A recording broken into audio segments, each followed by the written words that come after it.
+3 ଓ PG ପିଲାଙ୍କୁ ରାଜ୍ୟ ସରକାରଙ୍କ ତରଫରୁ ବଡ଼ ଘୋଷଣା। ଛାତ୍ରମାନେ ପାଇବେ 9,000 ଟଙ୍କା, ଛାତ୍ରୀମାନେ ପାଇବେ 10,000 ଟଙ୍କା। ପ୍ରତିବର୍ଷ ମିଳିବ ସ୍କଲାରସିପ୍। ଦେଶର ପ୍ରଥମ ଥର ଓଡ଼ିଶା ହେବ ସବୁ ପିଲାଙ୍କୁ ପ୍ରୋତ୍ସାହନ ଦେବ। ନବୀନ ପଟ୍ଟନାୟକଙ୍କର ଏକ ଐତିହାସିକ ନିଷ୍ପତ୍ତି। କ'ଣ ଅଛି ଅପଡ଼େଟ୍? କେଉଁ ପିଲାମାନେ ଏହି ସ୍କଲାରସିପ୍ ପାଇବେ? ଯାହାକି 9,000 ଟଙ୍କା ଝିଅମାନେ, ପୁଅମାନେ ପାଇବେ 10,000 ଟଙ୍କା। କିପରି ପାଇବେ 10,000 ଜାଣିବା। ଭିଡ଼ିଓଟି ସମ୍ପୂର୍ଣ୍ଣ ଦେଖନ୍ତୁ। ତା ପୂର୍ବରୁ ଯଦି ଚ୍ୟାନେଲକୁ ସବସ୍କ୍ରାଇବ୍ କରିନାହାନ୍ତି ଦେନ୍ ସବସ୍କ୍ରାଇବ୍ ମଧ୍ୟ କରିନିଅନ୍ତୁ। ଧନ୍ୟବାଦ। ମୁଖ୍ୟମନ୍ତ୍ରୀଙ୍କ ଐତିହାସିକ ନିଷ୍ପତ୍ତି। +3 ଓ ପିଜି ଛାତ୍ରଛାତ୍ରୀଙ୍କୁ ମିଳିବ ଛାତ୍ରବୃତ୍ତି।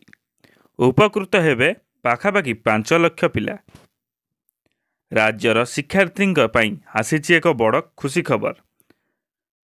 +3 ଓ ପିଜି ପିଲାଙ୍କ ପାଇଁ ରହିଛି ମୁଖ୍ୟମନ୍ତ୍ରୀ ନବୀନ ପଟ୍ଟନାୟକ ଐତିହାସିକ ନିଷ୍ପତ୍ତି। ଏଣିକି ପ୍ରତିବର୍ଷ ପିଲାଙ୍କୁ ଛାତ୍ରବୃତ୍ତି ପ୍ରଦାନ କରାଯିବ। ପାଖାପାଖି 35,000 ପିଜି ଛାତ୍ରଛାତ୍ରୀ ଓ 4.5 ଲକ୍ଷ ଯୁକ୍ତ 3 ଛାତ୍ରଛାତ୍ରୀ ଏହାଦ୍ୱାରା ଉପକୃତ ହେବେ। ଯାଜପୁର ଜିଲ୍ଲାରେ ନୂଆ ଓ କାର୍ଯ୍ୟକ୍ରମ ଅବସରରେ 5T ଅଧ୍ୟକ୍ଷ VK ପାଣ୍ଡିଆନ୍ ଏକ ବଡ଼ ଘୋଷଣା କରିଛନ୍ତି।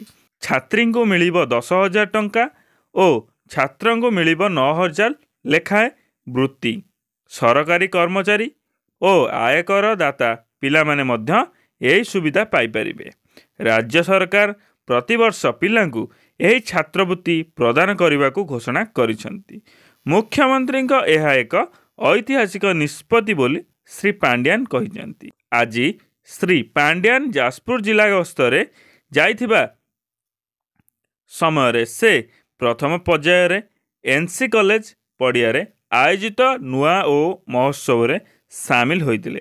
କଲେଜ ପଡ଼ିଆରେ ଜିଲ୍ଲାର ବିଭିନ୍ନ କଲେଜର 15,000ରୁ ଅଧିକ ଛାତ୍ରଛାତ୍ରୀ ଭାଗ ନେଇଥିଲେ।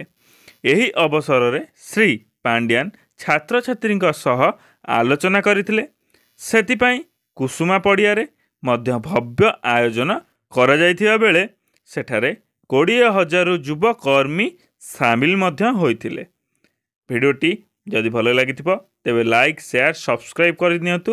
କାହିଁକିନା ଏଇଭଳି ନୂଆ ନୂଆ ଭିଡ଼ିଓ ଆପଣମାନଙ୍କ ପାଇଁ ଭେଟି ନେଇ ଆସିବି। ଧନ୍ୟବାଦ। ଜୟ ଜଗନ୍ନାଥ।